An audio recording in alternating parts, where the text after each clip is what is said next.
Hi friends, welcome to our channel.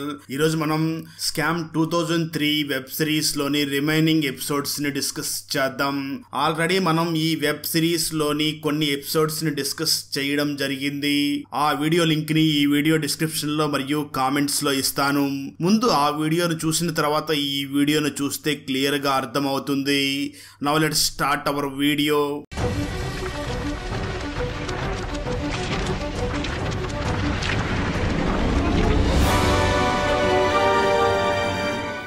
Open చేస్తే అబ్దుల్ కరీం తెల్గి చాలా పెద్ద మొత్తంలో మనీని బార్లోని డాన్స్ చేస్తున్న ఆ లేడీ మీద విసిరేస్తాడు. ఆ విషయం సిటీలో అందరికీ తెలిసి అబ్దుల్ కరీం కి కాల్ చేసి నాకు కమిషన్ ఎక్కువగా కావాలని అడుగుతూ ఉంటారు. అందువల్ల అబ్దుల్ కరీం తెల్గి మనీ అంతా అందరికి ఇస్తే నా దగ్గర ఏముంటుంది అని ఆలోచిస్తాడు. ఆ తర్వాత 2001వ సంవత్సరంలో కర్ణాటకలో డాకు అనే ఒక వ్యక్తి సూపర్ స్టార్ జీవరామన్ అనే ఒక వ్యక్తిని కిడ్నాప్ చేసినప్పుడు సిటీ మొత్తం గొడవలు అల్లర్లు జరుగుతూ ఉంటాయి. ప్రజలందరూ అతన్ని విడిపించాలి అని డిమాండ్ చేస్తూ ఉంటారు. ఆ స్టేట్ ప్రభుత్వం డాకు 15 కోట్లు మనీ ఇస్తేనే జీవరామని విడిచిపెడతా అని డిమాండ్ చేస్తున్నారు అని చర్చించుకుంటూ ఉంటారు. ఫ్రెండ్స్, ఆ టైంలో 17 కోట్ల మనీ అంటే ఆ టైంలో చాలా ఎక్కువ. అందువల్ల ఆ ప్రభుత్వం మా దగ్గర అంత మనీ లేదు అని చెప్తుంది. అప్పుడు డీజీపీ వాళ్ళని చంపేస్తే జీవరాం ప్రాణాలకి ప్రమాదం ఉంటుంది అని అంటుంది. ఆ విధంగా ప్రభుత్వం పోలీసులు అంతా మనీ ఎలా అరేంజ్ చెయ్యాలా అని ఆలోచిస్తూ ఉంటారు. మరోవైపు ముంబైలోని అబ్దుల్ కరీం తెల్గిని జయంత్ కర్మాగార్ అనే ఒక వ్యక్తి చూసి మనం ఎలుకల్లా ఉండకూడదు, సింహాల్లా ఉండాలి, అందుకే మళ్ళీ మనం స్టార్టింగ్ నుంచి అందరికీ మనీ ఇవ్వాల్సి ఉంటుంది, అప్పుడే అందరూ సైలెంట్ గా ఉంటారు అని అంటాడు.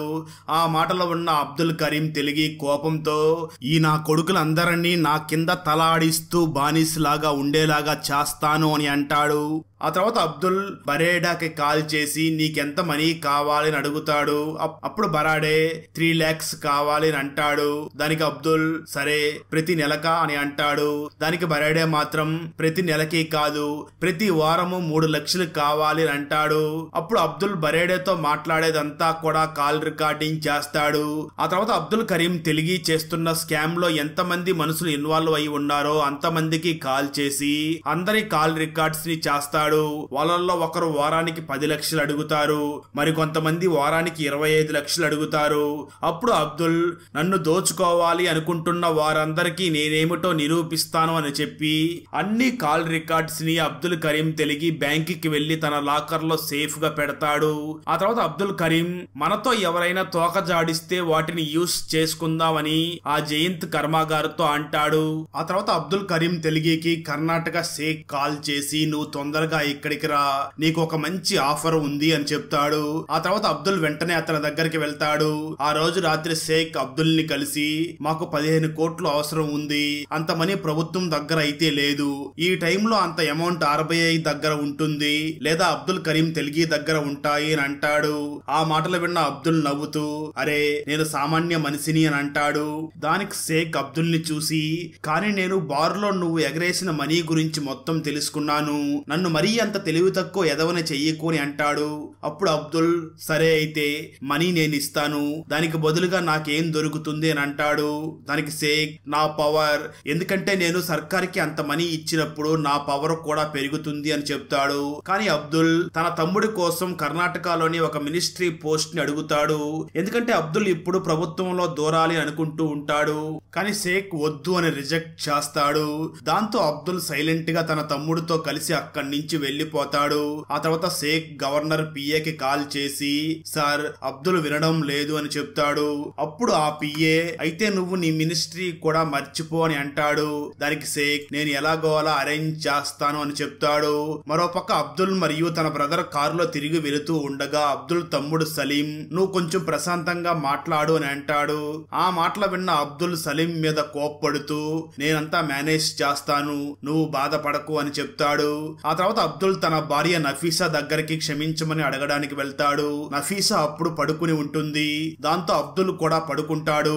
తర్వాత రోజు మార్నింగ్ అబ్దుల్ లేచి చూసేసరికి నఫీసా ఇంట్లో ఉండదు. నఫీసా తన నాన్న ఇంటికి వెళ్లి ఉంటుంది. అప్పుడే అబ్దుల్ నఫీసాకి కాల్ చేస్తాడు. దాంతో నఫీసా ఇప్పటి నుంచి మన బంధం తెగిపోయింది అని చెప్తుంది. ఆ తర్వాత ఆ పిఏ అబ్దుల్ ని ఇరికించడానికి ఒక ప్లాన్ వేస్తాడు. వెంటనే పిఏ డీసీ అరవింద్ కి అబ్దుల్ ఫైల్ ఇచ్చి ఈ మిషన్ ని నువ్వే చూసుకో అని చెప్తాడు. దాంతో ఆ అరవింద్ డైరెక్ట్ గా ఆ పనిని ఒక నిజాయితీ పరుడైన పోలీస్ ఆఫీసర్ అయినటువంటి రజనీకాంత్ కి అప్పగిస్తాడు. డీసీ ఆ రజనీకాంత్ ని చూసి ఈ మధ్య చాలా స్టాంప్ పేపర్స్ అన్ని దొంగలించి తీసుకుని వెళుతున్నారు, నువ్వు వెళ్లి వాళ్ళని కనిపెట్టు అని చెప్తాడు. అబ్దుల్ ఇంట్లో ఒంటరిగా ఉన్నప్పుడు సులేమాన్ అనే ఒక వ్యక్తి అమ్మ అబ్దుల్ దగ్గరికి వచ్చి మీరు సులేమాన్ తో మాట్లాడుతూ ఉంటారా, ఎందుకంటే అతను 7 నెలల నుంచి గల్ఫ్ లో ఉన్నాడు, అక్కడి నుంచి తను మనీ అయితే పంపిస్తున్నాడు కానీ తనతో మాట్లాడడం కుదరడం లేదు అని చెప్తుంది. ద్రోహం చేశాడు అని అబ్దుల్ చంపేశాడు కదా, ఆ వ్యక్తి పేరే సులేమాన్, ఆమె అమ్మే అక్కడికి వచ్చి ఉంటుంది. నిజానికి అబ్దులే సులేమాన్ అమ్మకి మనీని పంపిస్తూ ఉంటాడు. ఆ తర్వాత అబ్దుల్ సులేమాన్ అమ్మని సెండప్ చేయడం కోసం బయటికి వచ్చినప్పుడు అబ్దుల్ కి అటాక్ వచ్చి కింద పడిపోతాడు. అదే సమయంలో కర్ణాటకలోని పోలీసులు కాపు కాచి ఒక స్టాంప్ పేపర్స్ ట్రక్ ని పట్టుకుంటారు. ఆ న్యూస్ ప్రతి చోట వైరల్ అవుతుంది.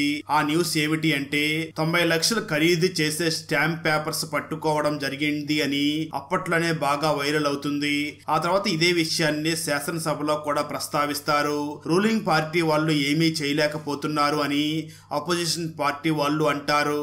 మరోవైపు హాస్పిటల్లో ఉన్న అబ్దుల్ కరీం కి మెలకు వచ్చి చూడగా అబ్దుల్ ఎదురుగా నఫీసా మరియు అబ్దుల్ కూతురు కూర్చుని ఉంటారు. అప్పుడే అబ్దుల్ ఫోన్ రింగ్ అవుతుంది. దాంతో నఫీసా ఆ ఫోన్ ని అబ్దుల్ కి ఇచ్చి అక్కడి నుంచి వెళ్లిపోతుంది. ఇప్పుడే అబ్దుల్ కి సలీం ద్వారా తన మాల్ బెంగళూరులోని పోలీసులకి దొరికింది అని తెలుస్తుంది. అప్పుడు సైలెంట్ గా అబ్దుల్ కర్ణాటకకి వెళ్లి అక్కడ ఉన్న పిఏని కలిసి మాట్లాడతాడు. అక్కడే షేక్ కూడా ఉంటాడు.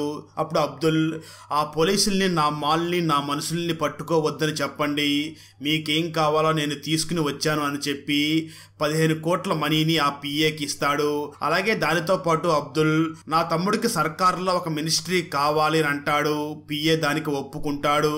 అప్పుడు కర్ణాటక ప్రభుత్వం కిడ్నాప్ చేసిన వాడికి 15 కోట్లు ఇచ్చి జీవరామ్ ని విడుదల చేపిస్తారు.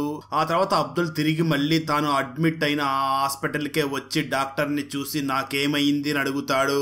అప్పుడు డాక్టర్ అబ్దుల్ ని చూసి నీకు HIV వచ్చింది అని చెప్తాడు. ఆ మాటలు విన్న అబ్దుల్ నాకు ఎయిడ్స్ వచ్చిందా అంటూ చాలా కంగారు పడిపోతాడు. ఆ తర్వాత అబ్దుల్ డైరెక్ట్ గా బార్ లో ఆడే ఆ అమ్మాయి దగ్గరికి వెళ్తాడు. అప్పుడు అబ్దుల్ ఆ అమ్మాయిని చూసి నీ వల్లనే నాకు HIV వచ్చింది, నేను రెగ్యులర్ గా హెల్త్ చెకప్ చేయించుకుంటూ ఉంటాను, నేను బాగానే ఉన్నాను, కానీ నువ్వు ఎంతమందితో పడుకుంటున్నావో నాకు తెలియదు, నీ వల్లే ఆ HIV నాకు వచ్చింది అని చెప్తాడు. ఆ తర్వాత అబ్దుల్ డైరెక్ట్ గా జేకే దగ్గరికి వెళ్తాడు. అప్పుడు జేకే అబ్దుల్ ని చూసి ఒకసారి వదినికి కూడా చెక్ చేయించు, ఆమెకు కూడా నీ వల్ల HIV వచ్చిందేమో అని అంటాడు. దానికి అబ్దుల్ మా మధ్య చాలా సంవత్సరాల నుంచి ఏమీ జరగలేదు, తను సేఫ్ అని చెప్తాడు. కానీ ఇప్పుడు అబ్దుల్ తన ప్రాణాల గురించి చాలా కంగారు పడిపోతూ ఉంటాడు. ఆ తర్వాత అబ్దుల్ నఫీసా దగ్గరికి వస్తాడు. అప్పుడు నఫీసా అబ్దుల్ ఇల్లీగల్ దందా చేస్తున్నందుకు ఆ బారికి వెళుతున్నందుకు అబ్దుల్ మీద చాలా కోపంగా ఉంటుంది. కానీ అబ్దుల్ అతి కష్టం మీద నఫీసా కోపాన్ని తగ్గిస్తాడు. ఆ తర్వాత అబ్దుల్ ఫ్యామిలీ అంతా కలిసి మసీద్ కి వెళ్తారు. ACP Rajinikanth opposition party leader ని చూసి నేను ఈ స్టాంప్ పేపర్స్ ఫ్రాడ్ గురించి ఎంక్వైరీ చేసేటప్పుడు నాకు 23 పేర్లు దొరికాయి, ఆ లిస్ట్ లో చివరి పేరు అబ్దుల్ కరీందే, నేను ఏదో ఒకటి చేద్దాం అనుకునే లోపే నన్ను ఈ కేసు నుంచి తీసేశారు అని చెప్తాడు. ఆ తర్వాత ఆ opposition party leader press conference పెట్టి ఈ స్టాంప్ పేపర్స్ ఫ్రాడ్ లో రజనీకాంత్ 23 పేర్లు కనుక్కున్నాడు, వీళ్ళు తొందరగా పట్టుబడకపోతే నేను ఇక్కడే ఈ కెమెరాస్ ముందే నిప్పంటించుకుంటాను అని వెంటనే తన మీద కిరోసిన్ పోసుకుంటాడు. ఆ తర్వాత పోలీస్ హెడ్ అయినటువంటి అరవింద్ వేరే పోలీస్ ఆఫీసర్ ని పిలిచి ఈ లిస్ట్ లో ఉన్న 23 మందిలో కనీసం ఒక్కరిని కూడా పట్టుకోలేదు, మీరు సిగ్గుపడాలి, మీరు ముందుగా అబ్దుల్ కరీం తెల్గిని పట్టుకోండి అని చెప్తాడు. ఆ తర్వాత ఇద్దరు పోలీసులు పిఏ దగ్గరికి వెళ్లి మీకు అబ్దుల్ తో డీల్స్ ఉన్నందువల్ల మేము అతన్ని ఏమీ చేయలేకపోతున్నాము అని అంటారు. ఆ మాటలు విన్న పిఏ పోలీసుల్ని చూసి ఇలాంటివన్నీ సహజం, మీరు వెళ్లి అతన్ని అరెస్ట్ చెయ్యండి అని చెప్తాడు. ఆ తర్వాత ఆ పోలీసులు ఇద్దరు కూడా అబ్దుల్ మసీదులో ఉండగా వెళ్లి పోలీసులు అబ్దుల్ ని తీసుకుని వెళ్తారు. అప్పుడు అబ్దుల్ ని పిఏ కలుస్తాడు. అబ్దుల్ పిఏని చూసి ఇంత మనీ ఇచ్చినా కూడా నువ్వు నా వెనకాల పడ్డావు అని అంటాడు. ఆ మాటలు విన్న పిఏ పాలిటిక్స్ లో ఇవన్నీ కామన్, ఇప్పుడు నేనేమీ చెయ్యలేను, నువ్వు ఒక 90 రోజుల వరకు జైల్లోనే ఉండు, ఆ తర్వాత ఈ విషయం మొత్తం సర్దు మరుగుతుంది, ఆ తర్వాత నేనే నిన్ను బెయిల్ మీద బయటికి తీసుకువస్తాను అని చెప్తాడు. అలాగే పిఏ అబ్దుల్ ని చూసి జైల్లో నీకు ఎటువంటి ప్రాబ్లమ్స్ రాకుండా చూసుకుంటాను అని చెప్తాడు. దాంతో పోలీసులు అబ్దుల్ ని తమతో పాటు తీసుకుని వెళ్తారు. అక్కడతో ఎపిసోడ్ 6 ఎండ్ అవుతుంది. 7వ ఎపిసోడ్ స్టార్టింగ్ లో 2002వ సంవత్సరంలో జనవరిలో బెంగళూరు జైలుకి జేకే వచ్చి అబ్దుల్ ని కలవడానికి వస్తాడు. అప్పుడు జేకే అబ్దుల్ ని చూసి ఈ దందాలో అందరూ తమ చేతిని వెనక్కి తీసేస్తున్నారు, వాళ్ళందరూ తమకు రావాల్సిన మనీని అడుగుతున్నారు, మనం కొన్ని రోజులు ఈ దందాని ఆపేస్తే బాగుంటుంది అని అంటాడు. ఆ మాటలు విన్న అబ్దుల్ నీకేమన్నా పిచ్చి పట్టిందా, నేను ఈ జైల్లో ఉన్నంత వరకు నువ్వు ఈ దందాని ఇంకా పెంచు, నువ్వు ఎంత మనీ తినిపిస్తే అంత మేలవుతుంది అని అంటాడు. ఆ మాటలు విన్న సలీం మరి ఆ 15 కోట్లు ఇస్తే ఏం లాభం జరిగింది అని అడుగుతాడు. అప్పుడు అబ్దుల్ ఇదంతా ఆ షేక్ చేయించాడు, అతన్ని నేను అస్సలు వదిలిపెట్టను, అతను ఈ ప్రభుత్వంలోకి రాలేడు అని చెప్తాడు. ఆ తర్వాత అబ్దుల్ ఆ షేక్ నా పనిని పాడు చేశాడు, ఇప్పుడు నేను అతని పేరుని పాడు చేస్తాను అని కోపంగా చెప్తాడు. ఆ తర్వాత రోజే పేపర్ లో స్టాంప్ పేపర్స్ ఫ్రాడ్ లో షేక్ కూడా ఉన్నాడు అనే న్యూస్ వస్తుంది. దాంతో అపోజిషన్ లీడర్ దీన్ని పెద్ద సీన్ లాగా క్రియేట్ చేసి పార్టీ మొత్తం మీద ఆరోపణలు చేస్తాడు. దాంతో ఆ పార్టీ అధ్యక్షుడు ఆ ఆరోపణల్ని అన్నిటినీ ఖండిస్తూ ఒక ఇన్వెస్టిగేషన్ ని జారీ చేస్తాడు. ఈ న్యూస్ అంతా కూడా జైల్లో కూర్చుని అబ్దుల్ తన లాయర్ తో కలిసి చూస్తూ ఉంటాడు. అప్పుడు వకీల్ అబ్దుల్ ని చూసి ఇప్పుడు ఆ షేక్ మనుషులు మాటి మాటికి సలీం ని బెదిరిస్తున్నారు అని చెప్తాడు. ఆ మాటలు విన్న అబ్దుల్ మాత్రం ఏం ప్రాబ్లం లేదు, మినిస్ట్రీ పోతే ఇలానే కొన్ని రోజులు చేసి ఆపేస్తాడు అని చెప్తాడు. ఆ మాటలు విన్న లాయర్ మాత్రం ఇన్వెస్టిగేషన్ స్టార్ట్ చేస్తే అందులో మన పేరు వస్తుంది అని అంటాడు. దానికి అబ్దుల్ ఈ సమయంలో ప్రభుత్వం ఎట్టి పరిస్థితుల్లో నా పేరుని బయటికి తీసుకురానివ్వదు, ఇక్కడ పోలీసులు అందరూ కూడా నా జేబులోనే ఉన్నారు అని చెప్తాడు. మరోపక్క బెంగళూరు పోలీస్ అకాడమీలో ఇన్స్పెక్టర్ సూర్య ప్రతాప్ పోలీసులందరినీ చూసి ఒక పాత స్కామ్ గురించి చెప్తూ ఉంటాడు. స్కామ్ చేసే వాళ్ళు ఎలా ఆలోచిస్తారు, ప్రజల అవసరాలని ఎలా యూస్ చేసుకుంటారు అని చెప్తూ ఉంటాడు.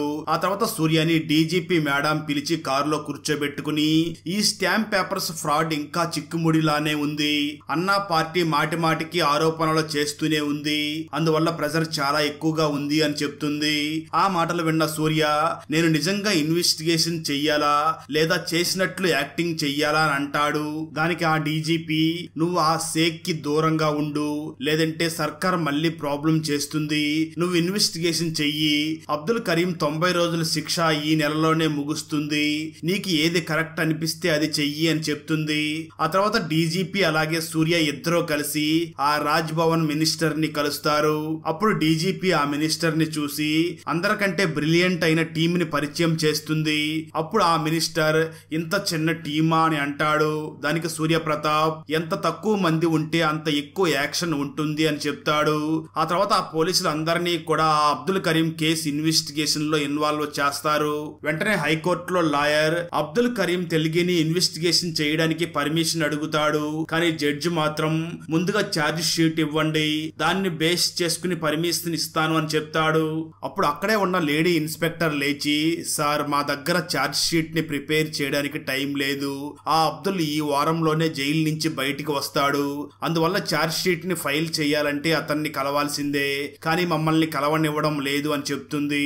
అప్పుడు జడ్జి వెంటనే ముందు అప్లికేషన్ పెట్టండి నేను చూస్తాను అని చెప్తాడు.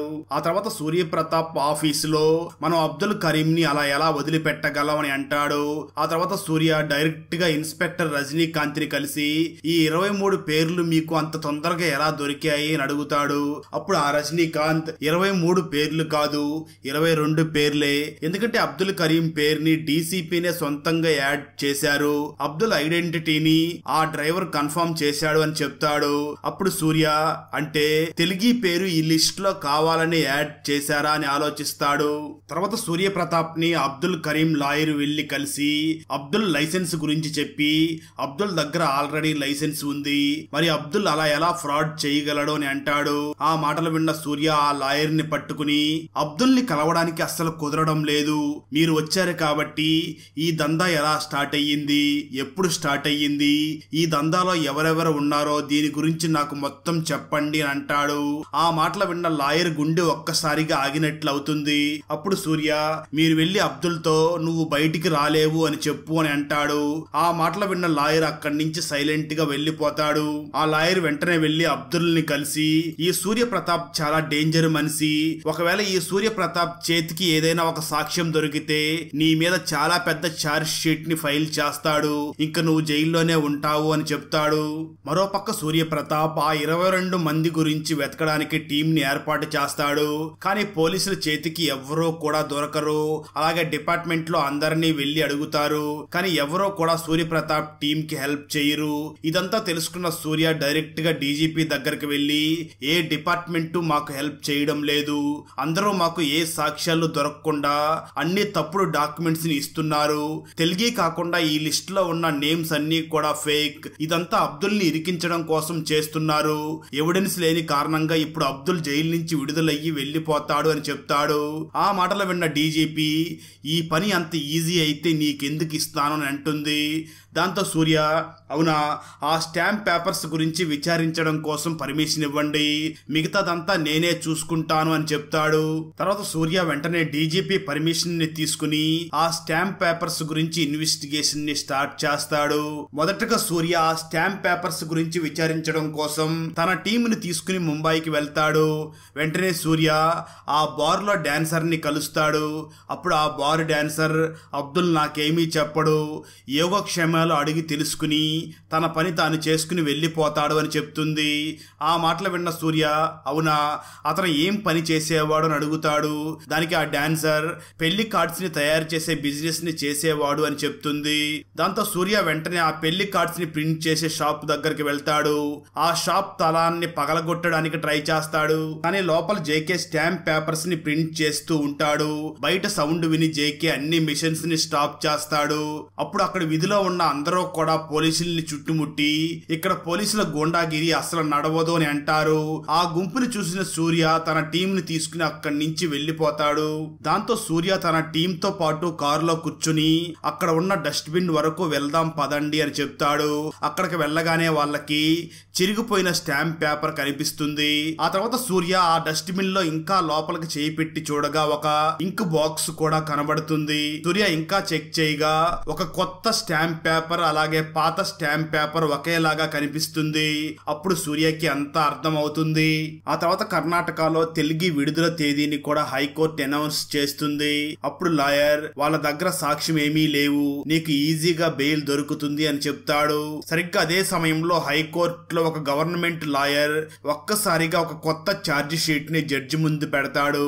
దాన్ని చూడగానే అబ్దుల్ షాక్ అవుతాడు. సరిగ్గా అదే సమయంలో అక్కడ ఉన్న సూర్యప్రతాప్ లేచి నిలబడి సార్ నేను చెప్పవచ్చా అని అంటాడు. దానికి జడ్జి సూర్యప్రతాప్ ని చూసి విషయం ఏమిటో చెప్పండి అని పర్మిషన్ ఇస్తాడు.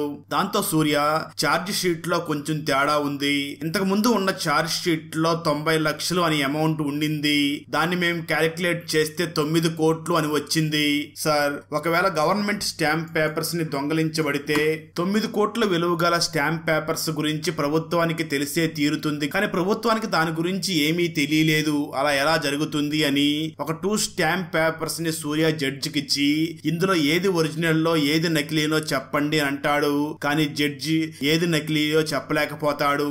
అప్పుడు సూర్య ఈ 2 స్టాంప్ పేపర్స్ ఒరిజినల్ వే, కానీ ఒకటి ప్రభుత్వం ప్రింట్ చేసింది, ఇంకొకటి అబ్దుల్ కరీం ప్రింట్ చేశాడు అని చెప్తాడు. ఆ మాటలు విన్న తర్వాత కూడా అబ్దుల్ కరీం ఎటువంటి రియాక్షన్ ఇవ్వడు. అప్పుడు సూర్య వెంటనే ఒక నోట్ ని ప్రింట్ చేయాలంటే చాలా కష్టం, ఎందుకంటే అది తొందరగా ఏది ఒరిజినల్లో ఏది నకిలీయో అని తెలుస్తుంది, కానీ ఈ స్టాంప్ పేపర్ ని ప్రింట్ చేయాలంటే అంత పెద్ద కష్టమేమీ కాదు, ఒక్కసారి స్టాంప్ చేస్తే చాలా సంవత్సరాల వరకు ఇలానే సురక్షితంగా ఉంటాయి. మేము ఇప్పటి వరకు 9 కోట్ల విలువ చేసే స్టాంప్ పేపర్స్ ని పట్టుకున్నాం, కానీ ఇంతవరకు భారత్ లో ఎన్ని స్టాంప్ పేపర్స్ అమ్ముడవుతున్నాయో ఎన్ని చలామణిలో ఉన్నాయో తెలియదు. నా లెక్క ప్రకారం సంవత్సరానికి 2 కోట్ల స్టాంప్ పేపర్స్ తయారవుతున్నాయి సార్. ఇది చిన్న ఫ్రాడ్ కాదు, ఇదంతా ఒక పెద్ద స్కామ్ అని చెప్తాడు. ఇదంతా విన్న అబ్దుల్ ఒక్కసారిగా తన గుండె ఆగినంత పని అవుతుంది. దాంతో అబ్దుల్ బెయిల్ కూడా తిరస్కరించబడుతుంది. దాంతో అబ్దుల్ వెంటనే పిఏకి కాల్ చేసి అంత మనీ తిన్నా కూడా నా బెయిల్ యాక్సెప్ట్ అయ్యేలాగా చెయ్యలేదు అని తిడతాడు. ఆ మాటలు విన్న పిఏ, నీ పేరు ఒక పెద్ద స్కామ్ లో వచ్చింది, అంత ఈజీగా నీకు బెయిల్ రాదు, నెక్స్ట్ హీరింగ్ లోపల నిన్ను విడిపిస్తాను అని చెప్పి కట్ చేస్తాడు. ఆ తర్వాత అబ్దుల్ డైరెక్ట్ గా ముంబై పోలీసులకి కాల్ చేసి నన్ను ఎలాగో అలా ఇక్కడి నుంచి బయటికి తీసుకుని రండి, ఎంత మనీ ఖర్చు అయినా పర్వాలేదు అని చెప్తాడు. అప్పుడు ఆ పోలీస్, సరే నేను పెద్ద సార్తో మాట్లాడతాను, ఈ లోపు నాకు ఒక 2 లక్షల రూపాయల అమౌంట్ ని పంపించు అని చెప్తాడు. అబ్దుల్ మాట్లాడే మాటలన్నీ కూడా ఇన్స్పెక్టర్ అబ్దుల్ ఫోన్ ని ట్యాప్ చేసి వింటూ ఉంటాడు. ఆ తర్వాత సూర్య రాజ్ భవన్ కి వెళ్లి అబ్దుల్ చాలా పెద్ద స్కామ్ చేశాడు, ఆ స్కామ్ లో చాలా మంది మినిస్టర్స్ కూడా ఇన్వాల్వ్ అయి ఉన్నారు అని చెప్తాడు. అప్పుడు ఆ మినిస్టర్, సరే అయితే ఇదంతా ముంబై స్కామ్, అందువల్ల పేరు ముంబైకి రావాలి అని చెప్తాడు. ఆ తర్వాత పక్కన నిలబడి ఉన్న పిఏ, ఆ అబ్దుల్ కేసు ఫైల్ ని మాకు ఇచ్చేయండి, మేము శాసనసభలో దీన్ని చూపిస్తామని చెప్తాడు. ఆ తర్వాత ముంబై శాసనసభలో ఈ స్కామ్ గురించి పెద్ద డిస్కషన్ జరుగుతూ ఉంటుంది. ఆ తర్వాత రూలింగ్ పార్టీ వాళ్ళు మాట్లాడుతూ, అబ్దుల్ అందరికీ మనీ ఇచ్చాడు, అయినా ఇంత కలకలం జరుగుతుంది, అతన్ని పూలే జైలుకి షిఫ్ట్ చేయండి, అక్కడ నా మనసులో అతన్ని చూసుకుంటారు అని చెప్తాడు.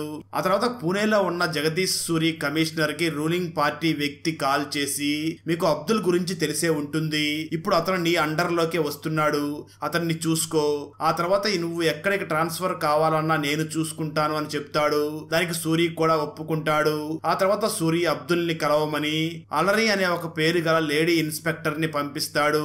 అలరి అబ్దుల్ ని కలిసి, నువ్వు ఇక్కడి నుంచి బయటికి రావాలి అనుకుంటే నా దగ్గర ఒక ప్లాన్ ఉంది అని చెప్తుంది. ఆ మాట విన్నా కూడా అబ్దుల్ కి అసలు నమ్మకం రాదు. అప్పుడే హలని అబ్దుల్ ని చూసి ముంబైలోని ఒక మినిస్టర్ తో మాట్లాడిస్తుంది. అప్పుడు ఆ నేత పిఏ అబ్దుల్ తో మాట్లాడుతూ, నువ్వేమీ బాధపడకు, నిన్నిప్పుడు ముంబైకి తీసుకుని వస్తున్నావు అని చెప్తాడు. దాంతో హలని, నువ్వు చాలా డిమాండ్ లో ఉన్నావు అని అబ్దుల్ తో అంటుంది. దానికి అబ్దుల్, అందరికీ ఇంకా మనీ కావాలి, అందుకే నాకు హెల్ప్ చేస్తున్నారు అని చెప్తాడు. దానికి హలని, నిన్నిక్కడి నుంచి ముంబైకి తీసుకుని వెళ్ళాలి అంటే నీ మాల్ ముంబైలో ఉన్న పోలీసులు పట్టుకున్నారని చూపించాలి, అప్పుడే నీ కస్టడీని మాకు అప్పగించబడుతుంది అని చెప్పి వెళ్ళిపోతుంది. ఆ తర్వాత అబ్దుల్ ముంబైలోని ఒక పోలీస్ కి కాల్ చేసి ఈ హలని ఎలాంటిది అని అడుగుతాడు. దానికి ఆ పోలీస్, అలానే ఇక్కడ ఉన్న పోలీసులందరిలో కూడా చాలా కఠినమైన పోలీసు ఉమెన్, కానీ నిన్ను ఆమె బెంగళూరు నుంచి ముంబైకి తీసుకుని రాగలదు, నువ్వు ఇక్కడికి వచ్చాక మేమందరం నిన్ను చూసుకుంటాము అని అంటాడు. ఆ తర్వాత హరిణి ప్లాన్ ప్రకారంగా పనిచేస్తుంది. అలాగే హరిణి జేకేతో కలిసి ఒక కారులో స్టాంప్ పేపర్స్ తో పాటు ఇద్దరిని పట్టుకుంటుంది. అప్పుడు సూరి ప్రెస్ అందరికి, మేము కాపు కాసి నకిలీ స్టాంప్ పేపర్స్ ని పట్టుకున్నాం, అందువల్ల మేము అబ్దుల్ ని మా కస్టడీలోకి తీసుకుంటున్నాం అని చెప్తాడు. ఆ న్యూస్ ని అబ్దుల్ చూసి నవ్వుకుంటూ నేను బ్రతికిపోయాను అని అబ్దుల్ అనుకుంటూ ఉంటాడు. ఆ తర్వాత పోలీసు వ్యక్తి అబ్దుల్ కి కాల్ చేసి నీ కస్టడీ గురించి చర్చలు జరుగుతున్నాయి అని చెప్తాడు. ఈ మాటలన్నీ సూర్యప్రతాప్ ఫోన్ లో ట్యాప్ చేసి వింటూ ఉంటాడు. అప్పుడే అబ్దుల్ ఆ పోలీసుతో, నేను కర్ణాటక నుంచి ముంబైకి రాగానే నేను చాలా మనీని సృష్టిస్తాను, దానివల్ల మీరందరూ ధనవంతులు అయిపోతారు అని చెప్తాడు. అక్కడతో 7వ ఎపిసోడ్ కూడా కంప్లీట్ అవుతుంది. 8వ ఎపిసోడ్ స్టార్టింగ్ లో సూర్య, డీజీపీ మేడం ఇద్దరు కలిసి కర్ణాటక మినిస్ట్రీ దగ్గరకు వెళ్లి అబ్దుల్ కాల్ రికార్డ్స్ గురించి చెప్తారు. ఇతను ముంబైకి వెళ్లి ఏదో చేస్తా అని అక్కడ పోలీసులకి చెప్తున్నాడు అని చెప్తారు. ఆ తర్వాత సూర్య, మనం అబ్దుల్ ని ఇలా పంపించకూడదు అని చెప్తాడు. అప్పుడు ఆ మినిస్టర్ ఆ కాల్ రికార్డ్స్ అన్నిటినీ కూడా తన దగ్గర పెట్టుకుంటాడు. ఆ తర్వాత సూర్య డీజీపీ మ్యామ్ ని చూసి, దీని బ్యాకప్ ఉంది, మన దగ్గర బహుశా వీళ్ళు కూడా ఆ స్కామ్ లో ఇన్వాల్వ్ అయ్యి ఉండవచ్చు అని అంటాడు. అదే సమయంలో అక్కడే ఉన్న పిఏ కూడా అదే విషయాన్ని మాట్లాడుతూ ఉంటాడు. మనం ఏదో ఒకటి చేసి తెలుగుని ఇక్కడే ఉండేలాగా చెయ్యాలి, లేదంటే మనమందరం ఇరుక్కుంటాము అని చెప్తాడు. ఆ తర్వాత ఆ మినిస్టర్ శాసనసభలో అబ్దుల్ మీద ఇక్కడ ఎంక్వైరీ నడుస్తుంది, అందువల్ల మేము అతన్ని ముంబైకి పంపించలేము అని చెప్తాడు. ఆ న్యూస్ ను చూసిన అబ్దుల్ వెంటనే పిఏకి కాల్ చేస్తాడు, కానీ పిఏ ఫోన్ కలవదు. అందువల్ల అబ్దుల్ చాలా కోప్పడతాడు. ఆ తర్వాత ఎంక్వైరీ చేశాము అని చూపించడానికి అబ్దుల్ ని క్వశ్చన్ అడగడం స్టార్ట్ చేస్తారు. మరోవైపు సూర్య అబ్దుల్ ని తన టీమ్ తో కలిసి క్వశ్చన్స్ అడుగుతూ ఉంటాడు. అదే సమయంలో పోలీస్ డిపార్ట్మెంట్ లోని వేరే పోలీస్ పోలీసులు అబ్దుల్ ని ప్రశ్నిస్తూ ఉంటారు. వాళ్ళ ప్రశ్నలన్నిటికీ కూడా అబ్దుల్ భయపడకుండా సమాధానం చెప్తూ ఉంటాడు. ఆ తర్వాత మెల్లమెల్లగా క్వశ్చన్స్ ని ఇంక్రీజ్ అవుతాయి. అప్పుడు అబ్దుల్ చాలా విసిగి వెంటనే బాత్రూమ్ లోకి వెళ్లి అక్కడే చాలా టైం ని స్పెండ్ చేస్తాడు. తొందరగా టైం అయితే వాళ్ళు వెళ్లిపోతారు అని అబ్దుల్ అలా చేస్తాడు. ఆ తర్వాత ఆ ఎంక్వైరీ లాస్ట్ రోజు అబ్దుల్ సూర్యాని చూసి, నేను ఈ స్కామ్ లో ఒక చిన్న చేప లాంటి వాడిని, కానీ పెద్ద పెద్ద వాళ్ళందరూ కూడా రాజ్యం ఏలుతున్నారు అని చెప్తాడు. ఆ తర్వాత 2 స్టేట్లు అంటే కర్ణాటక మరియు మహారాష్ట్రలు అబ్దుల్ ని తమ స్టేట్ లోనే జైల్లో వేద్దామని అనుకుంటూ ఉంటారు. ఎందుకంటే వాళ్ళ పేర్లు ఆ స్కామ్ లో బయటకు రాకూడదు అని అనుకుంటూ ఉంటారు. అలా టైం గడుస్తూ 2004 ఎలక్షన్స్ కూడా వస్తుంది. ఆ ఎలక్షన్స్ లో ముంబై మరియు కర్ణాటక పార్టీలు 2 ఆ ఎలక్షన్స్ గెలవడానికి చేతులు కలుపుతారు. అప్పుడు ముంబై మినిస్టర్ కర్ణాటక నేతను చూసి, మాకు అబ్దుల్ కరీం తెల్గిని అప్పగించండి అని అడుగుతాడు. కానీ ఆ కర్ణాటక నేత మాత్రం దానికి ఒప్పుకోడు. మరోవైపు అబ్దుల్ కరీం తెల్గి తన లాయర్ కామ్లేని చూసి, నన్ను బయటికి తీసుకురా అని అడుగుతాడు. దానికి కామ్లే, నేను దీంట్లో ఏమీ చేయలేను అని చెప్తాడు. ఆ మాటలు విన్న అబ్దుల్ డైరెక్ట్ గా కర్ణాటకలోని ఒక నేతకి ఎలక్షన్స్ లో గెలవడానికి కావలసిన మనీ మొత్తం పంపిస్తాడు. అప్పుడు అబ్దుల్ ని కర్ణాటక జైలు నుంచి డైరెక్ట్ గా పూణే జైలుకి ట్రాన్స్ఫర్ చేస్తారు. ఆ నేత వెంటనే కూడా ఆ నింద అంతా కూడా ఆ షేక్ మీద పడేస్తాడు. ఆ తర్వాత అబ్దుల్ పూణే జైల్లో ఉంటాడు. ఒక రోజు రాత్రి అబ్దుల్ భోజనం చేసే టైంలో అక్కడికి 2 పోలీసులు వచ్చి అబ్దుల్ ని చూసి, ఇక్కడ నేత అదే ఇక్కడ మినిస్టర్ పేరు ఎక్కడైనా చెప్పావంటే నిన్ను ఇక్కడ జైల్లోనే చంపేస్తాము అని బెదిరించి బాగా తంతారు. అప్పుడు అబ్దుల్ ఆ కోపంతో డైరెక్ట్ గా కామ్లేకి కాల్ చేసి, నాకిక్కడ కర్ణాటక కంటే కూడా చాలా ఘోరంగా ట్రీట్మెంట్ జరుగుతుంది అని చెప్తాడు. ఆ మాటలు విన్న కామ్లే, ఈ పొలిటీషియన్స్ మినిస్టర్స్ అందరూ కూడా నీతో గేమ్స్ ఆడుకుంటున్నారు, నువ్వెప్పుడు బయటికి వస్తావో అసలు తెలియడం లేదు అని అంటాడు. ఆ మాటలు విని అబ్దుల్ టెన్షన్ పడి కళ్ళు తిరిగి స్పృహ తప్పి పడిపోతాడు. ఆ సమయంలో అబ్దుల్ కి చనిపోయిన ఆ సులేమాన్ కలలో కనిపిస్తాడు. అదే సమయంలో అక్కడ ఉన్న పోలీసులు లాఠీలతో బాగా కొట్టి అబ్దుల్ ని లేపుతారు. ఆ తర్వాత మళ్ళీ అబ్దుల్ ని మళ్ళీ కొడతారు. అప్పుడు అబ్దుల్, నాకు ఎయిడ్స్ ఉంది, ఇంకోసారి నన్ను కొడితే నేను ఈ వ్యాధిని మీకు అంటిస్తాను అని అంటాడు. ఆ మాటలు విన్న పోలీసులు భయపడి అక్కడి నుంచి వెళ్లిపోతారు. అప్పుడే అబ్దుల్ కి ఆ జైలు నుంచి బయటికి రావడానికి ఒక ఐడియా వస్తుంది. సులేమాన్ ని తానే చంపాను అని ఆ నిందని అబ్దుల్ తన మీద వేసుకుని కామ్లే ద్వారా ఈ విషయాన్ని పోలీసులకు చెప్పిస్తాడు. ఎందుకంటే అబ్దుల్ ని పూణే జైలు నుంచి డైరెక్ట్ గా ముంబై జైలుకి తీసుకుని వెళ్తారు అని అలా చెప్తాడు. అప్పుడు పోలీసులు మనీ మీద ఆశతో సులేమాన్ ని చంపింది అబ్దులే అనే ఒక కేసుని ఫైల్ చేస్తారు. దాంతో కోర్టు అబ్దుల్ ని ముంబై జైలుకి ట్రాన్స్ఫర్ చేస్తుంది. ఇదంతా హలని అలా చూస్తూ ఉండిపోతుంది. ముంబైకి వచ్చాక అబ్దుల్ కి చాలా విశ్రాంతి లభిస్తుంది. కొన్ని రోజుల తర్వాత ఈ కేసు హీరింగ్ డేట్ వస్తుంది. అక్కడ అబ్దుల్ కోర్టులో సులేమాన్ అమ్మను చూసి, నేను సులేమాన్ ని అస్సలు చంపలేదు అని చెప్తాడు. ఆ మాటలు విన్న కోర్టు దానికి తగిన సాక్ష్యాలని సబ్మిట్ చేయమని ఆదేశిస్తుంది. ఆ తర్వాత అబ్దుల్ జైలుకి వెళ్లే ముందు తన భార్య నఫాసా మరియు తన కూతురిని కలుస్తాడు. కానీ అబ్దుల్ భార్య అబ్దుల్ తో అస్సలు మాట్లాడదు. దాంతో అబ్దుల్ ఏడుస్తూ జైలుకి తిరిగి వస్తాడు. ఆ తర్వాత శాసనసభలో అబ్దుల్ గురించి అపోజిషన్ పార్టీ వాళ్ళు అబ్దుల్ మీద ఎంక్వైరీ జరగాలి అని డిమాండ్ చేస్తారు. ఆ తర్వాత జాదవ్ మినిస్టర్ ఈ కేసు నుంచి బయటపడడానికి ఒక ఎస్టీటీ ఫోర్స్ ని తయారు చేస్తారు. వాళ్ళు అబ్దుల్ స్కామ్ మీద ఎంక్వైరీ చేయడానికి అలా చేస్తారు. కానీ మినిస్టర్ జాదవ్ ను చూసి చాలా క్లియర్ గా ఈ ఎస్టీటీ కేవలం పేరుకు మాత్రమే, కానీ నిజానికి ఎంక్వైరీ చేయకూడదు, దాన్ని గుర్తు పెట్టుకో అని చెప్తాడు. అదే సమయంలో ప్రమోద్ జైసింగ్ అనే ఒక పోలీస్ ఆఫీసర్ పబ్లిక్ లో వైలెంట్ గా బిహేవ్ చేస్తున్న వాళ్ళని రోడ్డు మీద ఆపుతూ ఉంటాడు. అతనికి అప్పుడే ఫోన్ చేసి కంట్రోల్ రూమ్ కి పిలుస్తారు. ఆ రోజు రాత్రి పోలీసులు అబ్దుల్ తెల్గిని జైలు నుంచి తమతో తీసుకుని వెళ్తారు. అప్పుడు అబ్దుల్ తన ఫ్లాట్ కి వెళ్లి ఒక పెద్ద పార్టీని ఆర్గనైజ్ చేస్తాడు. ఆ పార్టీకి తన స్కామ్ లో ఇన్వాల్వ్ అయిన పెద్ద పెద్ద వాళ్ళందరూ వస్తారు. అక్కడికి అపోజిషన్ మంత్రి అలాగే జాదవ్ కూడా వస్తారు. అందరూ అక్కడ బాగా ఎంజాయ్ చేస్తారు. అప్పుడు అబ్దుల్ జేకేని చూసి, జోబులో మనీ ఉండాలి, అప్పుడు అందరూ కూడా తోక ముడుచుకుంటూ వస్తారు, ఇప్పుడు నేను మళ్ళీ ముంబైలో మళ్ళీ రాజ్యం ఏలతాను అని చెప్తాడు. అక్కడతో 8వ ఎపిసోడ్ కూడా కంప్లీట్ అవుతుంది. 9వ ఎపిసోడ్ స్టార్టింగ్ లో అబ్దుల్ పోలీసుల్ని తీసుకుని తన అడ్డాకి వస్తాడు. అక్కడ జేకే ఇంకా పనిని, అదే స్టాంప్ ని ప్రింట్ చేసేది ఆపకుండా చేస్తూ ఉంటాడు. అలాగే జేకే చాలా మనీని కూడా ఎర్న్ చేసి ఉంటాడు. అందువల్ల అబ్దుల్ జేకేకి ఇంకా మిగతా వాళ్ళకి థ్యాంక్స్ అని చెప్తాడు. వెంటనే అబ్దుల్ తన మనుషుల్ని చూసి ఆ మనీతో మనం ప్రభుత్వం మీద రాజ్యం ఏలవచ్చు, అలాగే చట్టం కూడా మన చేతుల్లోనే ఉంటుంది అని చెప్తాడు. ప్రజలందరూ అబ్దుల్ని కరీం లాలా అనే పేరుతో గుర్తించడం మొదలు పెడతారు. మరోపక్క సిట్ టీంలో అందరూ ముసలి వాళ్లే ఉంటారు. అప్పుడే అక్కడికి వాళ్ళ హెడ్ గా ప్రమోద్ జైసింగ్ వస్తాడు. ఆ ముసలి వాళ్ళందరూ ఈ ఎంక్వైరీ అంతా కేవలం టైం పాస్ కోసమే, అందువల్లనే మమ్మల్ని అపాయింట్ చేశారు, ఇక్కడ చేసేది ఏమీ లేదు కాబట్టి మీరు కూడా ఇక్కడ ఆరాంగా ఉండండి అని చెప్తారు. ఇదంతా విన్న జైసింగ్ చాలా నిరాశపడి డైరెక్ట్ గా సూర్య ప్రతాప్ ని వెళ్లి కలుస్తాడు. అప్పుడు సూర్య జైసింగ్ ని చూసి, నువ్వు నిజంగా పని చెయ్యాలి అనుకుంటే చెప్పు, నా దగ్గర పని ఉంది, అయితే ముందు నీ వాచ్ ని చూపించు అని అంటాడు. అప్పుడు జైసింగ్ సూర్యకి తన వాచ్ ని చూపిస్తాడు. దాంతో సూర్య, అయితే నీకు ఇంతవరకు అబ్దుల్ రోలెక్స్ వాచ్ ఇవ్వలేదా, అయితే నీకు తొందరగా ఆ రోలెక్స్ వాచ్ ని ఇస్తాడు అని చెప్తాడు.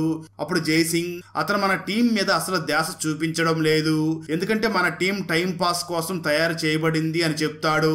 ఆ మాట విన్న సూర్య జైసింగ్ కి అబ్దుల్ మీద ఉన్న కేసు ఫైల్స్ అన్ని, డాక్యుమెంట్స్ అన్నిటినీ కూడా ఇస్తాడు. వెంటనే తనను చూసి, ఇప్పటి నుంచి వీటిని నువ్వే చూసుకో అని చెప్తాడు. జైసింగ్ వెంటనే తన ఆఫీస్ కి వచ్చి ఆ ఫైల్స్ అన్నిటినీ కూడా అందరికీ పంచుతాడు. ఆ తర్వాత వెంటనే వాళ్ళని చూసి, ఈ కేసుని మనమే ఎంక్వైరీ చేస్తున్నాము అని జైసింగ్ అందరికీ చెప్తాడు. మరోపక్క నాసిక్ ప్రింటింగ్ ప్రెస్ ఆఫీస్ కి జైసింగ్ తన టీమ్ తో కలిసి వెళ్లి ఆ ప్రెస్ హెడ్ తో మాట్లాడుతూ ఉంటాడు. మీరు మాల్ ని తక్కువగా ప్రింట్ చేశారు, కానీ మార్కెట్ లో చాలా స్టాంప్ పేపర్స్ వస్తున్నాయి, ఎక్కడి నుంచి వస్తున్నాయి అని జైసింగ్ అడుగుతాడు.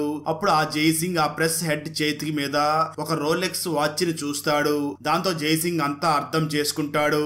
అయితే ఆ ప్రెస్ హెడ్ కూడా చాలా సాకులు చెప్తూ ఉంటాడు. ఆ వెంటనే జైసింగ్ టీం పోలీసుల్ని కూడా ఈ కేసు గురించి విచారిస్తారు. కానీ పోలీసుల దగ్గర జైసింగ్ క్వశ్చన్స్ కి అసలు ఆన్సర్స్ ఏ ఉండవు. అయితే జైసింగ్ మాత్రం అలానే అందరినీ ఎంక్వైరీ చేస్తూ ఉంటాడు. 2 రోజుల తర్వాత పోలీసులు అబ్దుల్ ని తన సొంత గ్రామానికి తీసుకుని వెళ్తారు. ఆ గ్రామానికి అబ్దుల్ వెళ్లినందుకు క్రాకర్స్ ని పేలుస్తారు. అక్కడ అబ్దుల్ తన అమ్మని చూసి చాలా సంతోషిస్తాడు.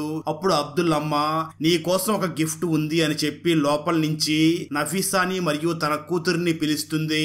వాళ్ళని చూడగానే అబ్దుల్ చాలా సంతోషిస్తాడు. ఆ సమయంలో నఫీసా అబ్దుల్ తో మాట్లాడుతుంది. ఆ సమయంలోనే అబ్దుల్ తమ్ముడు సలీం అబ్దుల్ ని కలిసి మాట్లాడాలి అని అబ్దుల్ ని ఒంటరిగా పిలుస్తాడు. వెంటనే అబ్దుల్ మరియు సలీంలు ఇద్దరు కూడా రైల్వే ట్రాక్ మీద నడుస్తూ మాట్లాడుతూ ఉంటారు. ఆ సమయంలో సలీం, నాకు కూడా నా భాగం మనీ కావాలి అని అడుగుతాడు. ఆ మాటలు విన్న అబ్దుల్, నేను ఉన్నాను కదా, ఎంత మనీ కావాలో అంత మనీ నన్ను అడిగి తీసుకొని అంటాడు. దానికి సలీం, నువ్వు చనిపోతే నా పరిస్థితి ఏమవుతుంది, అందువల్లే నా అకౌంట్ లో నా మనీ ఉండాలి, ఎందుకంటే ఈ దందాలో నేను కూడా చాలా కష్టపడ్డాను అని చెప్తాడు. దాంతో ఇద్దరు అన్నదమ్ముల మధ్య గొడవ జరుగుతుంది. అబ్దుల్ సలీంని బాగా కొట్టి పంపిస్తాడు. కానీ ఆ గొడవలో అబ్దుల్ కాలికి కూడా దెబ్బ తగులుతుంది. ఆ తర్వాత అబ్దుల్ తిరిగి తన ఇంటికి వచ్చి తన తమ్ముడిని ఇంకొంచెం ఉడికించడం కోసం, ఈ రోజు మీరు నన్ను కలవడానికి వచ్చారు, ఈ సంతోషంలో మీకేం కావాలో వాటిని అన్ని నన్ను అడిగి తీసుకోండి అని అక్కడ అందరి ముందు అనౌన్స్ చేసి అందరూ అడిగిన డిమాండ్స్ అన్నిటినీ పూర్తి చేస్తాడు. ఇదంతా చూసిన సలీం, నాకేమీ ఇవ్వడం లేదు కానీ అందరికీ ఇస్తున్నాడు అని తన కోపం తెచ్చుకుని అక్కడి నుంచి వెళ్లిపోతాడు. ఆ తర్వాత రోజు బార్లో అబ్దుల్ నుంచి పోలీసులు మనీ తీసుకుంటూ ఉండగా అక్కడే జైసింగ్ టీం అక్కడికి వచ్చి, అదే సమయంలో జైసింగ్ టీం అక్కడికి వచ్చి పోలీసుల్ని పట్టుకుంటారు. ఆ తర్వాత జైసింగ్ టీం పోలీసుల్ని చూసి సులేమాన్ డెత్ కి సంబంధించిన ఫైల్ ని అడుగుతారు. జైసింగ్ కి ఉన్న పవర్ కారణంగా పోలీసులు ఆ ఫైల్ ని ఇవ్వడానికి రెడీ అవుతారు. ఆ తర్వాత జైసింగ్ హలనే దగ్గరికి వెళ్లి, మీరు ఆ స్టాంప్ పేపర్స్ వెహికల్ ని ఎలా పట్టుకున్నారు అని ఎంక్వైరీ చేస్తాడు. అప్పుడు హలని ఆన్సర్ ని తిప్పి తిప్పి చెప్తుంది. కానీ జైసింగ్ కి తనకు సంబంధించిన ఏ ఆన్సర్ దొరకవు. ఆ తర్వాత జైసింగ్ డైరెక్ట్ గా వెళ్లి కమిషనర్ సూరిని కలిసి మాట్లాడాలి అని ఆలోచిస్తాడు. జైసింగ్ వెళ్లి సూరిని కలవగా సూరి మాత్రం జైసింగ్ ని చూసి, నేను ఈ రోజు బిజీగా ఉన్నాను, మీరు తర్వాత రండి అని చెప్తాడు. ఈ విషయం మినిస్టర్ కి తెలియగానే జాదవ్ మీద చాలా కోప్పడతాడు. వాళ్ళు ఇంత సీరియస్ గా ఎందుకు ఎంక్వైరీ చేస్తున్నారు అని అడుగుతాడు.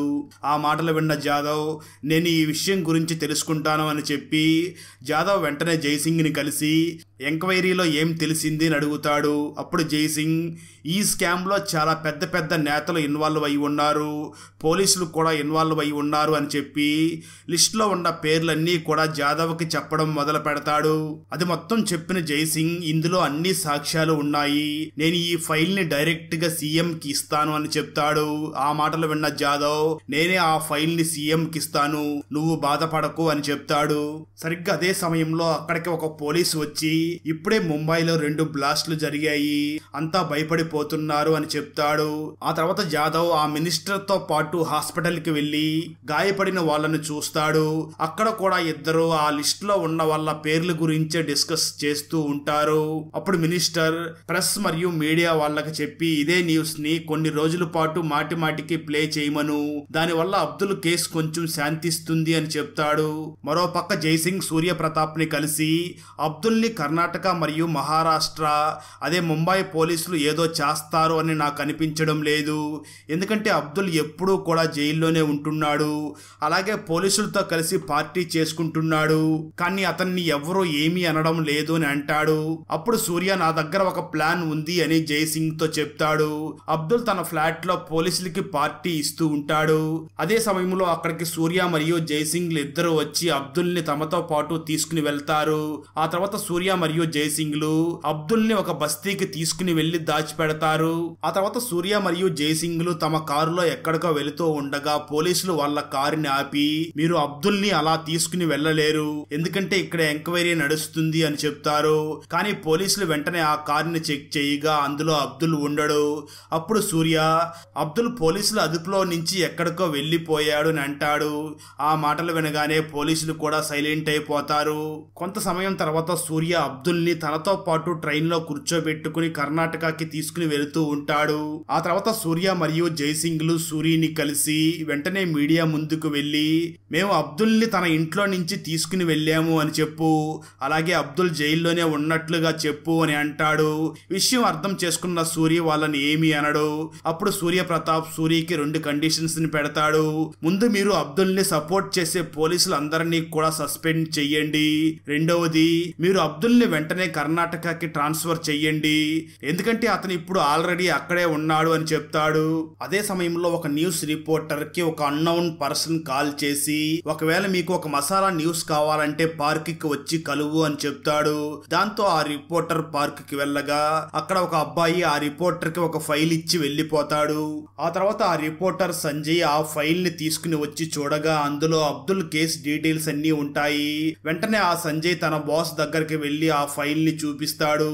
ఇంతమంది పోలీసులు అబ్దుల్ తో కలిశారు, నేను ఆ కమిషనర్ సూరిని ఇంటర్వ్యూ చెయ్యాలనుకుంటున్నాను అని తన బాస్ ని చెప్తాడు. తన బాస్ కూడా దానికి పర్మిషన్ ఇస్తాడు. 2 రోజుల తర్వాత ఆ సంజయ్ ఆ కమిషనర్ సూరిని ఇంటర్వ్యూ చేస్తాడు. ముందుగా సంజయ్ చాలా మంచి మంచి క్వశ్చన్స్ ని అడుగుతాడు. సూరి కూడా చాలా మంచిగా ఆన్సర్స్ ఇస్తాడు. అప్పుడు సంజయ్ సూర్యని ఆ స్టాంప్ పేపర్ స్కామ్ గురించి అడుగుతాడు. ఆ మాటలు విన్న సూరి నాకు దీని గురించి ఏమీ తెలియదు అని చెప్తాడు. ఆ మాటలు విన్న సంజయ్ సూరికి తన దగ్గర ఉన్న ఫైల్ ని చూపించి ఇందులో మీ పేరుతో పాటు చాలా పెద్ద పెద్ద వాళ్ళ పేర్లు కూడా ఉన్నాయి, మీరందరూ అబ్దుల్ స్కామ్ లో భాగమై ఉన్నారు అని చెప్తాడు. ఆ మాట వినగానే సూరికి మతిపోతుంది.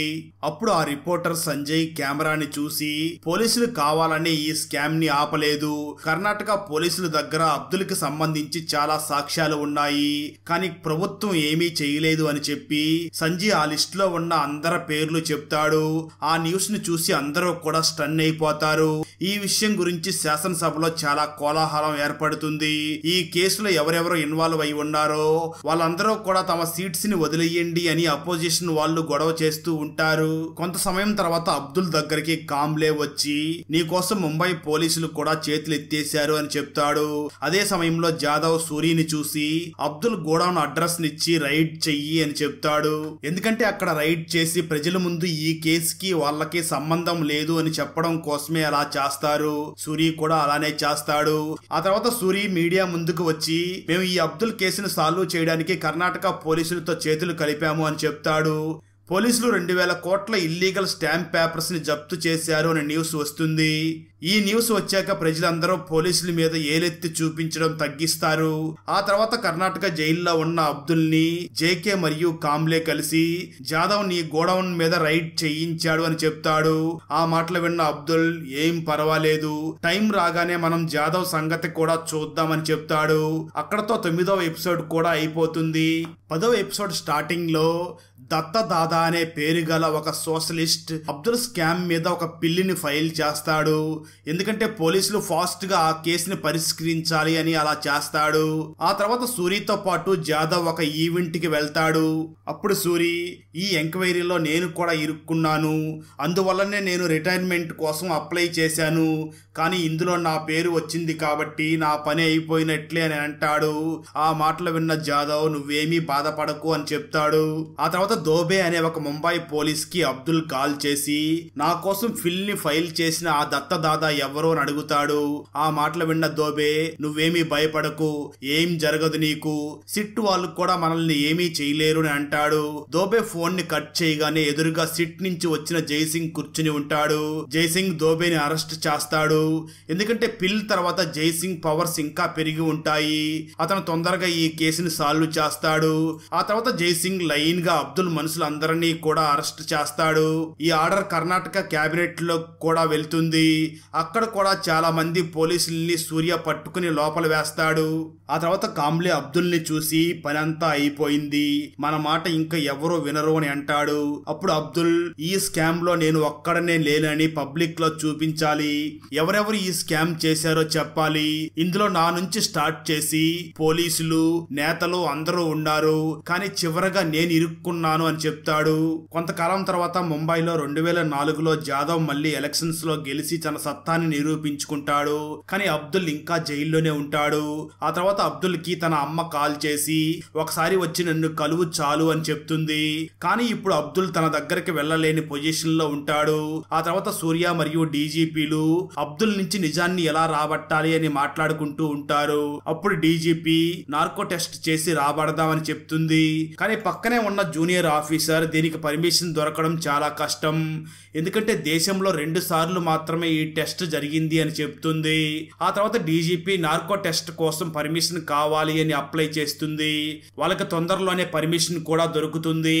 సూర్య వెంటనే ఆ నార్కో టెస్ట్ ఫామ్ ని అబ్దుల్ దగ్గరికి తీసుకుని వచ్చి నువ్వు ఈ ఫామ్ లో సైన్ చెయ్యి, అప్పుడే మేము నీకు ఈ టెస్ట్ ని చేయగలం, నువ్వు ప్రశాంతంగా నిజాలు చెప్పవచ్చు అని అంటాడు. ఆ మాటలు విన్న అబ్దుల్ కొద్దిగా ఆలోచించి ఆ ఫామ్ మీద సైన్ చేసి ఆ టెస్ట్ కు ఒప్పుకుంటాడు. ఎందుకంటే ఈ కేసులో అబ్దుల్ ని ఎవరెవరు ఇరికించారో వాళ్ళని అబ్దుల్ కూడా ఇరికించాలి అనుకుంటాడు. ఆ తర్వాత రోజు మార్నింగ్ అబ్దుల్ కి నార్కో టెస్ట్ చేస్తారు. అప్పుడు అబ్దుల్ స్పృహలో లేకుండా నాతో జాదవ్, డుమ్రా ఇంకా కర్ణాటక మినిస్టర్స్, షేక్ లాంటి చాలా పెద్ద పెద్ద నేతలు ఉన్నారు అని చెప్తాడు. ఆ టెస్ట్ అంతా కూడా టీవీలో పబ్లిక్ గా టెలికాస్ట్ అవుతూ ఉంటుంది. ఆ తర్వాత దేశం మొత్తం దీని గురించి చర్చించుకుంటూ ఉంటారు. జాదవ్, డుమ్రా లాంటి చాలా పెద్ద నేతలు సైలెంట్ గా తమ పేర్లని వింటూ ఉంటారు. బయట మీడియా ముందు కాంబ్లే అబ్దుల్ ఒక బంటు, మిగతా బంటులు కూడా బయట చాలా మంది ఉన్నారు అని చెప్తాడు. అలా రోజులన్నీ గడిచిపోతాయి, కానీ ఆ నేతలకి ఏమీ జరగదు. ఆ తర్వాత 2005వ సంవత్సరంలో అబ్దుల్ అమ్మ తన కూతురు ఇంట్లో చనిపోతుంది. తర్వాత తన సమాధి దగ్గరికి అబ్దుల్ వస్తాడు. అప్పుడే అబ్దుల్ తమ్ముడు అబ్దుల్ దగ్గరికి వచ్చి తనతో మాట్లాడుతూ ఆ మాటల్లోనే మళ్ళీ మనీని అడుగుతాడు.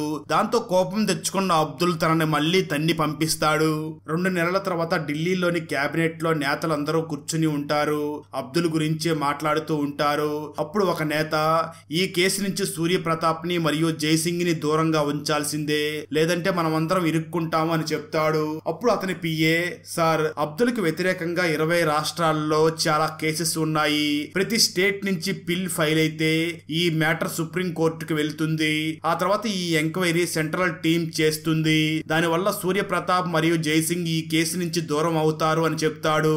అప్పుడు ఆ నేతలందరూ కూడా అలానే చేస్తారు. ఈ కేసులన్నీ కూడా సిఐడికి అప్పగిస్తారు. ఆ తర్వాత అబ్దుల్ కేసు కోర్టులో హీరింగ్ అవుతుంది. అబ్దుల్ కాంబ్లేని చూసి ఇప్పుడు నేను కోర్టులో ఎవరిని వదలను అని చెప్తాడు. కోర్టు దగ్గర అబ్దుల్ ని తన భార్య నఫాసా కలిసి అబ్దుల్ ని చూసి, నీ నార్కో టెస్ట్ తర్వాత ఇప్పుడు మన కూతురు ప్రాణాలకి ప్రమాదం ఉంది, మన కూతురు సురక్షితంగా ఉండాలి అంటే అన్నీ మీరే చేశాను అని ఒప్పుకోండి అని అంటుంది. దాంతో ఆ తర్వాత అబ్దుల్ కోర్టులో హాజరయ్యి జడ్జిని చూసి, ఈ స్టాంప్ పేపర్ స్కామ్ ని నేనే చేశాను, నేను కావాలనే అందరి పేర్లని ఇరికించాను, కానీ అది అంతా అబద్ధం అని చెప్తాడు. దాంతో ఆ తర్వాత కోర్టు అబ్దుల్ కి 13 సంవత్సరాల శిక్షని విధిస్తుంది.